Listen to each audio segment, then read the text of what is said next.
with the cuff up. I thought I wanted her, but that was for summer. I'ma hit the credit casa, mix it with the lumber.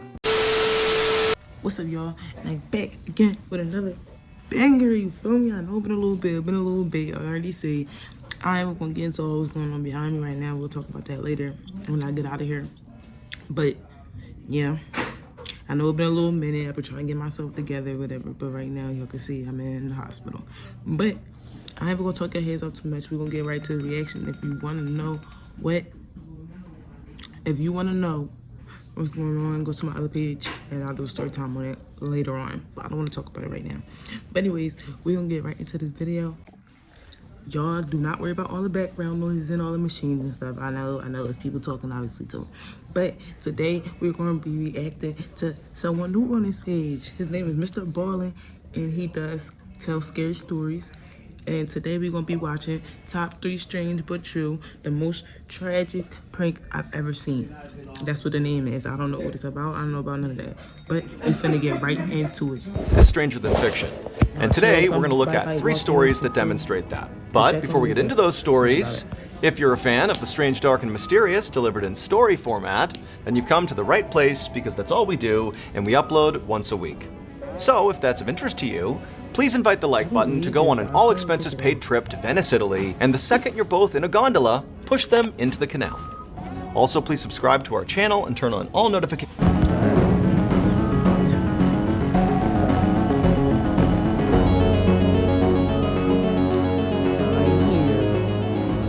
On April 16th, 2024, a 42-year-old woman named Erica Nunes and her 68-year-old uncle named Paulo Braga arrived at a bank in the Brazilian city of Rio de Janeiro in a cab. Erica got out of the back seat first and then asked the driver to wait so she could go inside the bank to get a wheelchair for her uncle because recently he had been sick with pneumonia in the hospital. She found one in the lobby and then wheeled it back outside. When she got back to the cab, the driver helped her lift her uncle Paulo into the wheelchair, and then afterward, Erica thanked the driver, and then she wheeled her uncle up to the bank, and as she got near the door, a bank attendant came out and opened up the door for them to go inside. Erica smiled at the attendant. Her uncle had been living with her for the past 8 months, and so Erica was pretty accustomed to some level of caretaking, but it had gotten a lot harder recently with her uncle being in the hospital with pneumonia, and so Erica was just exhausted, and so little gestures like this were very appreciated. But despite her exhaustion, today was a really good day for Erica because her uncle was so appreciative for all the help that he had actually offered to go to this bank with her today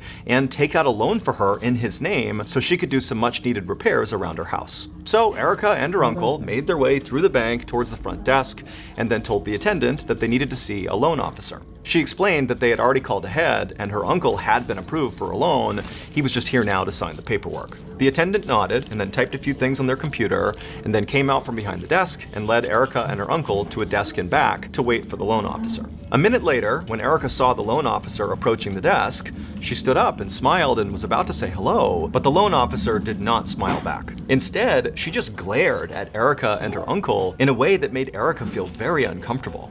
And then, instead of shaking their hands, the loan officer just turned around and walked away. Erica. Wait, it's you. That's wild. She looked at her, turned around, and walked away. Looked around in confusion and then sort of sat down awkwardly, feeling worried and also a little annoyed. She turned and watched as this loan officer continued walking away and then stopped next to some employee. She bent down and whispered something in the employee's ear, and Erica watched as this employee's eyes went wide as she heard whatever the loan officer said. And then this loan officer and that employee, they got up and they vanished into a back room of the bank. So now Erica was feeling really weird about all of this. She turned to her uncle and she saw he couldn't even meet her eyes. So she reached out and just began massaging his neck and shoulders. A little while later, the loan officer would come back to the desk, and this time she was carrying this huge stack of papers, and she placed it on the desk in front of Erica's uncle.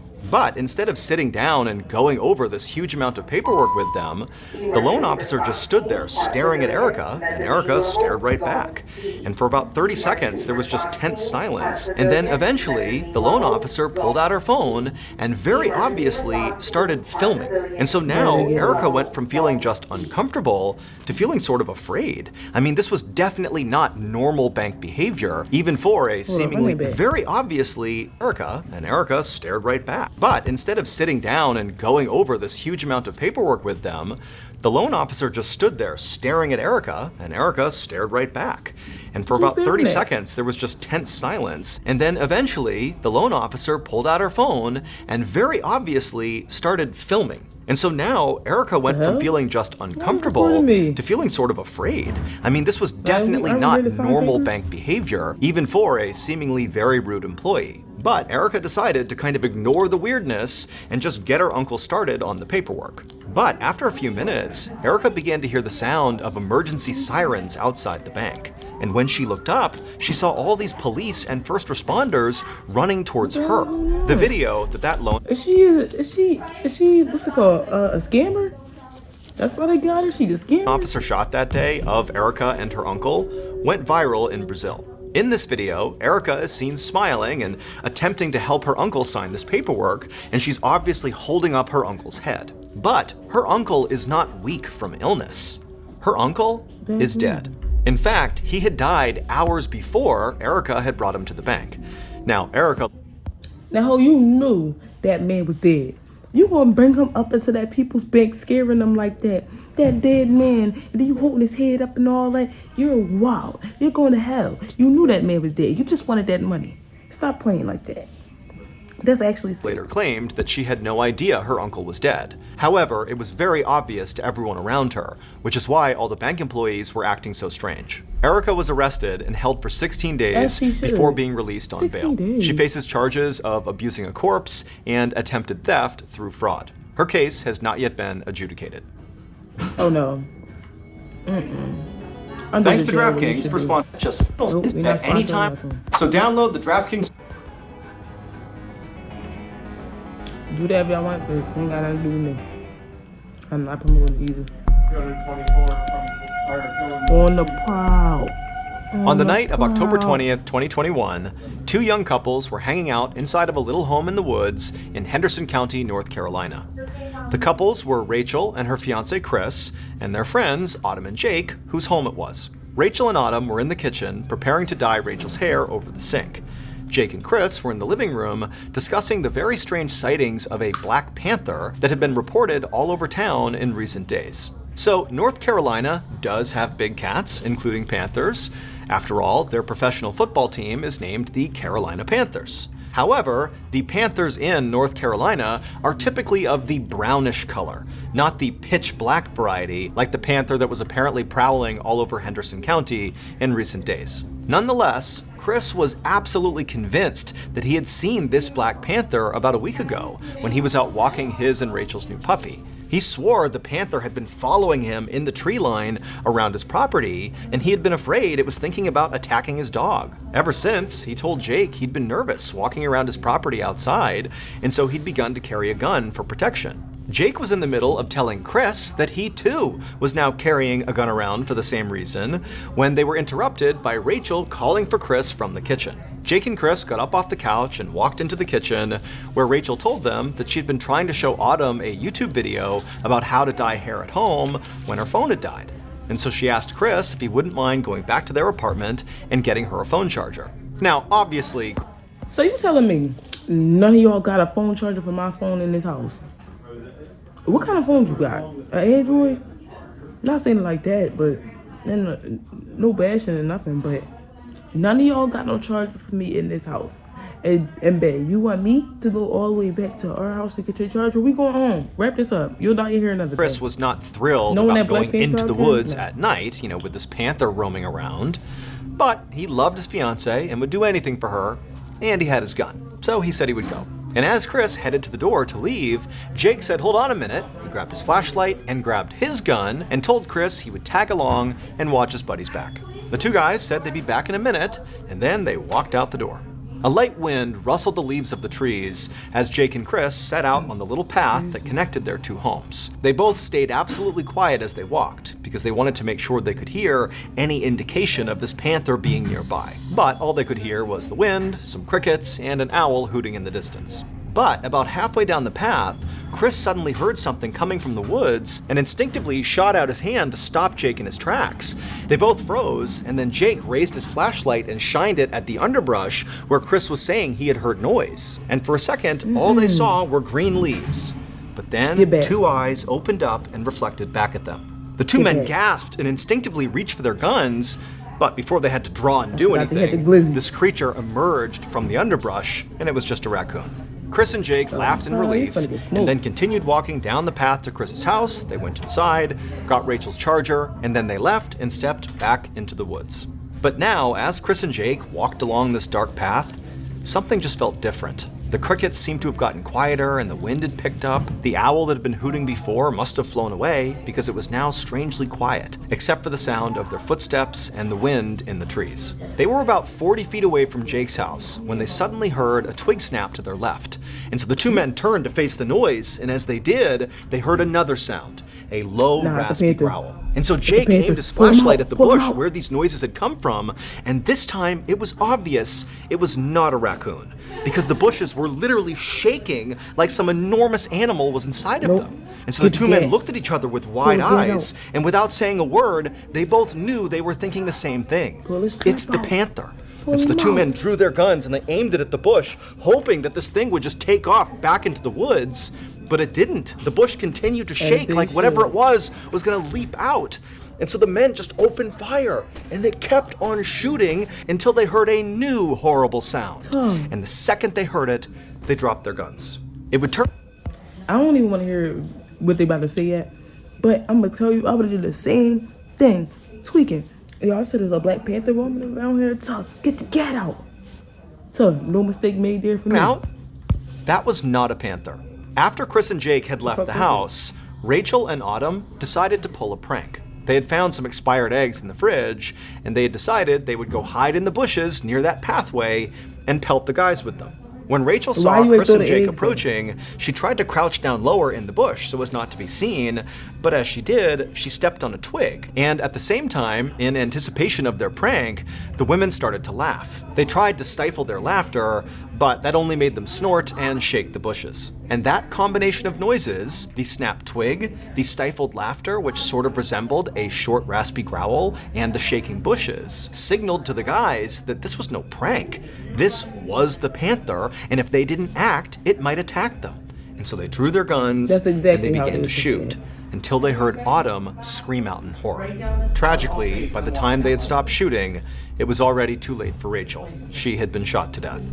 Law enforcement did an investigation into the shooting, and they declared it was just a horrible accident. Everybody was sober, and the 2 men were carrying their weapons legally, and so no one was ever charged with Rachel's death. And to this day, no one has ever gotten solid evidence that that Black Panther even exists.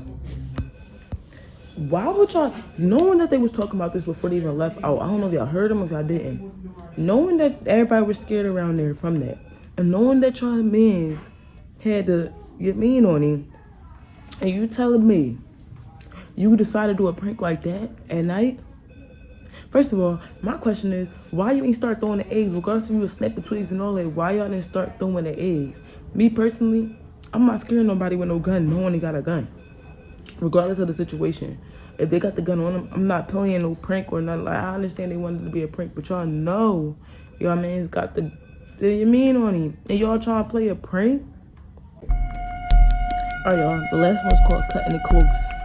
On a snowy morning in 1972, 22-year-old Sotria Kritsonis sat at her bus stop in Seattle, Washington, adjusting her knit cap against the cold. The hat actually still felt pretty weird on her head because just a few days earlier, she had cut her brown hair super short, and so she wasn't quite used to it yet. But despite that, she loved her new hair. In fact, she'd deliberately worn this big hat to hide her haircut, because this would make the reveal to her friends at school that much better. She glanced up Rainer Avenue for any sign of her bus, but there wasn't one. The city's public transportation system was all out of whack that day because of the weather, and so Tria was becoming pretty impatient because now her bus was over an hour late. She'd already missed her first class of the day because of this bus, and now she was in danger of missing her second class. And that's when she heard the beep of a car horn, and a pale yellow Volkswagen Beetle rolled up to the curb right in front of her. Soteria had to squint through the snow, but she could see the silhouette of a man in the driver's seat of this car, and he was rolling down the window of the passenger side and kind of waving her over. Curious, she walked up to the now open window and leaned in, and the warmth coming from inside the car felt great. And this is where Soteria got her first real look at the driver. He was a good-looking guy in his 20s. He was well-dressed, pleasant-seeming, just an overall normal-looking person. He explained that he'd actually been driving on Rainer Ave for a while, and he hadn't seen a bus in a long time, and so he offered to give Soteria a ride to her school. But remember, this is the 1970s, and hitchhiking at the time in America was pretty common, especially on the West Coast, where I'm not hitchhiking with nobody. I don't care how common it was. I don't care how normal people made it seem. That is no. You're just asking for something to happen. No. Soteria was. And so pretty quickly, she agreed to get in because she knew this likely was her best chance at making it to school for her second class, and she was freezing.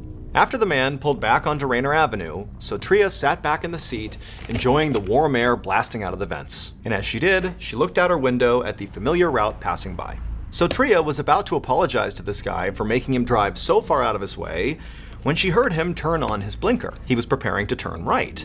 And this struck Soteria as odd because, as she had explained to him back on the curb, her school was a straight shot down Rainer Ave.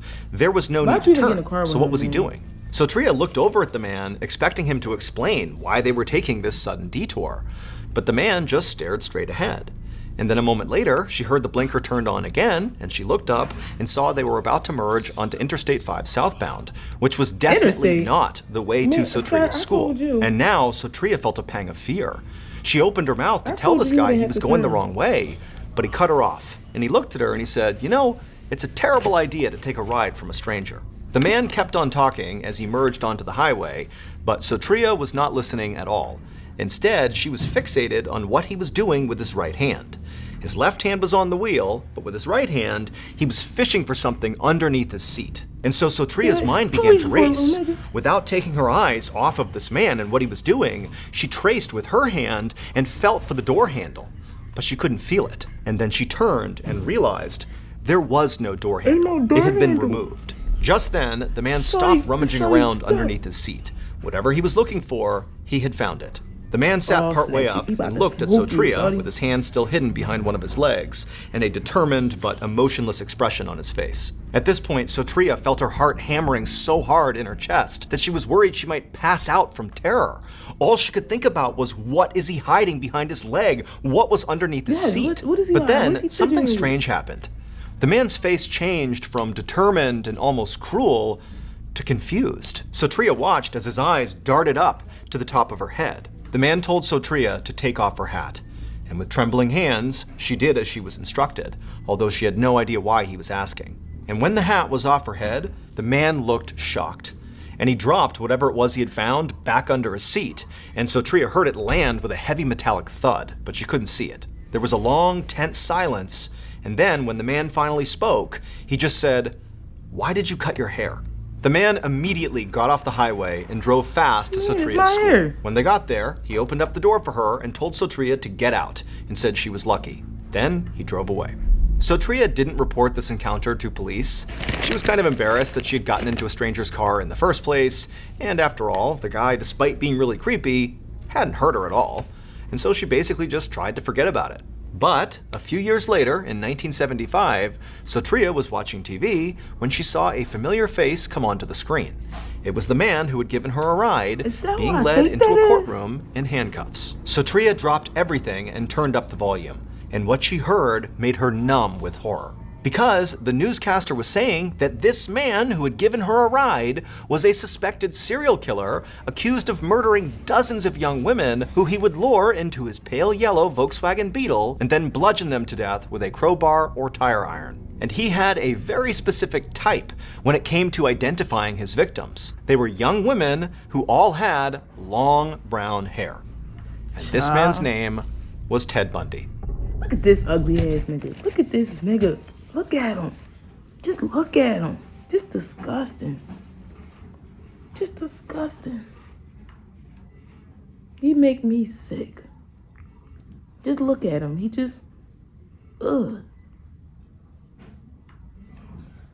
Like, I hate your eyebrows. I hate your face. I hate your hair. I hate that corny ass mustache and beard. I hate it all. I hate you. You look a mess.